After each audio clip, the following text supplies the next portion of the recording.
தென் மனிதர்களை வச்சு மதங்களை ஒப்பிட்டு பார்க்கக்கூடாது. உதாரணத்துக்கு சொல்லப்போனால்,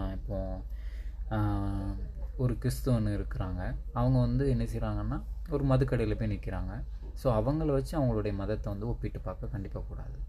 ஒரு ஹிந்து இருக்கிறாங்க, அவங்க மாலை போட்டிருக்காங்க. அவங்க ஒரு தவறு செய்கிறாங்கன்னா, அந்த தவறை அவங்கள வச்சுட்டு ஒரு ஹிந்து மதத்தை ஒப்பிட்டு பார்க்கக்கூடாது. அப்போ ஒப்பிட்டு பார்க்குறது எப்படி இருக்கணும் அப்படின்னா, அந்த அந்த மதங்களுடைய வேதங்களை வச்சு தான் ஒப்பிட்டு பார்க்கணும். கடவுளுடைய வார்த்தைகள் அப்படின்னு சொல்லுவாங்க.